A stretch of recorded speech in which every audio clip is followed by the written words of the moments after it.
Жыл сайын Қазақстанда 1 миллиардтан астам тонна қоқыс шығарылады.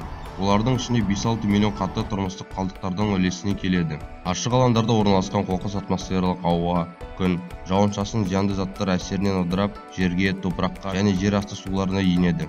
Қатты тұрмыстық қалдықтар жағымсыз иістің көзі, сондай-ақ жәндіктер мен кеміргіштердің көбеюі мекені. Қалдықтарды өртеу өте қауіпті, себебі олар улы газдар шығарады. Қалдықтардың ыдырауы өте ұзақ процесс.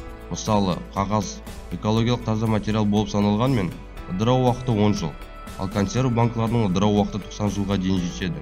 Осымен қалай күресуге болады? Қазіргі таңда адамзат осы сұраққа жауап тапқан. Қоқысты бөлек жинау жүйесі.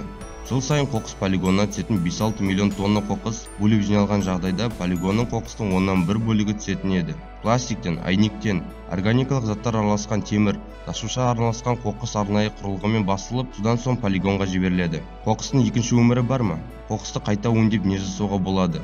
Мысалы, тетрапак қорабынан шарикті қалам жасалады. 3 қораптан 1 қалам. Одан есе тетрапак қорабынан қайта өңдеу арқылы картон немесе жай ғана қағаз жасалады. Қалды қағазды қайта өңдеу арқылы дәретхана қағазын жасауға болады. 3 адам жыл бойы қайта өңделген дәретхана қағазымен қолданатын болса, бір ағашты үнемдейді. Әрбір қалдықта арналған шелектің 3/1 бөлігі пластикалық бөтелкелермен толады. Пластикті қайта өңдеу арқылы біз мұнайды үнемдейміз. Себебі пластик бастапқыда мұнайдан жасалады. Шетелдік компаниялар пластиктен полиэтер атты мата шығарады. Сол матадан киім-кешектер тігеді. Одан басқа арнайы құралға басылған пластикті қайта өңдеу арқылы арнайы ерітінді шығарып, жолға салатын плитке шығаруға болады. Баннер жасалған материалды қайта өңдеу арқылы сөмке шығаруға болады. Қолданылған алюминий құтысынан қайта өңдеп жаңа алюминий құтысын даярлауға болады. Пайдаланған әйнекті қайта өңдеп шынымақты даярлайды.